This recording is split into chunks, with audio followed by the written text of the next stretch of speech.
Պարոն վարչապետ, դուք անդրադառնալով այն մեկնաբանություններին, որ այս օրերին հնչում են, որ դուք խախտում եք ըստ էության սահմանադրություն օրենքները միջամտելով եկեղեցու գործերին, դուք մեջ բերեցիք սաղմոսներ, սաղմոսով պատասխանեցիք, բայց վարչապետի լիազորությունները կարգավորվում են սահմանադրությամբ եւ օրենքներով, որոնք ըստ էության հստակ սահմանում են վարչապետի լիազորությունները։ Հիմա դուք իսկապես ձեզ չի անհանգստացնում հեռանկարը, որ մի օր ձեր եւ գուցե նաեւ ձեր որոշ թիմակիցների, որոնք այս օրերին շատ ակտիվ գործողություններ են իրականացնում եկեղեցու հետ կապված, ձեր գործողություններին կտրվի իսկապես քրեաիրավական գնահատական, այսինքն դուք այս հեռանկարը բացառում եք եւ երեք երեկոյան դուք հրապարակեցիք հերթական ռելիզը հաղորդագրությունը, չգիտեմ դուք ոնց դա կանվանեք, որ կայացել է խորհրդի նիստ, որը ձևավորել եք 10 հոգևորականների հետ եւ այնտեղ նշվեց, որ փաստորեն ճանապարհային քարտեզը, որը մինչեւ այդ եք արդեն ներկայացրել, դրա իրականացման անցնցում իրականացման հետ կապված որոշումներ են ընդունվել, եթե ես ճիշտ եմ մեջբերում, հնարավոր է մանրամասնեք ինչ որոշումներ եք կայացրել եւ ինչ եք պատրաստվում անել, ըստ էության կաթողիկոսը մի քանի անգամ այս ընթացքում ակնարկել է, որ նա հեռանալու մտադրություն չունի, դուք շարունակում եք նույն օրակարգը, ինչ գործողությունների եք պատրաստվում դիմել հոգևորականների հետ եւ որտեղ է այդ նիստը տեղի ունեցել։ Էլ վարչապետի կեցավայրում է տեղի ունեցել նիստը։ Տեսեք, վարչապետի լիազորությունների հետ կապված ես ուղղակի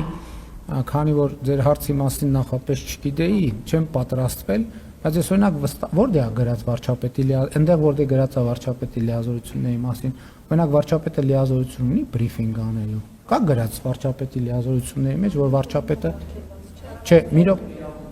ունի, հələ մի հատ կնայենք, հետաքրքիր է, որտեղ է ֆիքսված, որ վարչապետը ինքն էլ ամեն շաբաթ բրիֆինգ անելու իրավունք ունի, լրագրողների հարցերին պատասխանելու իրավունք ունի։ Ես նկատի ունեմ, կառավարություն վարչապետը ես կարծում եմ, որ երկրի հանրային նշանակություն ունեցող հարցերին պետք է անդրադառնա։ Անկախ նրանից հիմա ես օրինակ վարչապետը ռիլ նկարելու եւ հրապարակելու իրավունք ունի, թե չունի։ Ինստիտուտների միջև եւ դրա համար եւ դրանով ես կամրջում եմ վարչապետի ինստիտուտը, կամրջում եմ քաղաքացու ինստիտուտի հետ, կամրջում եմ Հայաստանյան Առաքելական Սուրբ Եկեղեցու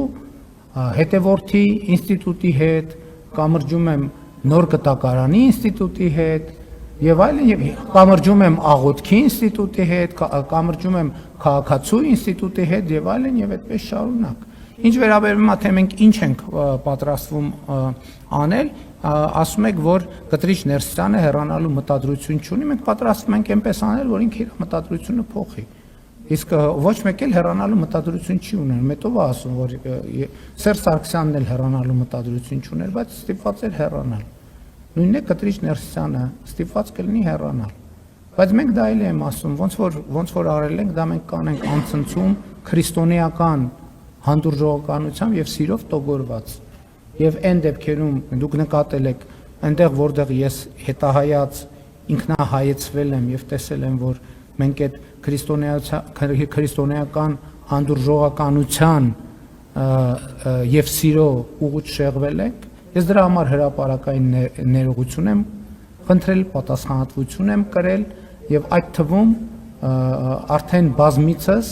Հայաստանյան Առաքելական Սուրբ Եկեղեցու խորանի առաջ ծնկի եմ գալիս եւ ներում եմ հայցում իմ մեղքերի համար։ Ինչ վերաբերում է քրեաիրավական գնահատականին, Հայաստանի Հանրապետությունը ինստիտուցիոնալ պետություն է եւ համոզված եղեք, եթե իմ արարքներում կամ որևէ մեկի արարքներում, ձեր արարքներում, մյուսի արարքներում լինեն քրեական պատասխանատվության կամ քրեական օրենսգրքի արձագանքի ենթակա արարքներ, դրանք իրենց արձագանքը անպայման կստանան։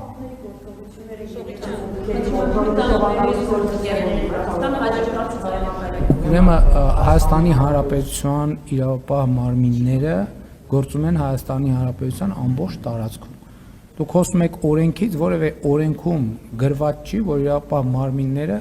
տենց կա, որ չեն կարող մտնել կամ իրավապահ մարմինների մտնելու կարգ գոյություն չունի։ Այդ ամեն ինչը տեղի ունենում օրենքով սահմանված կարգով։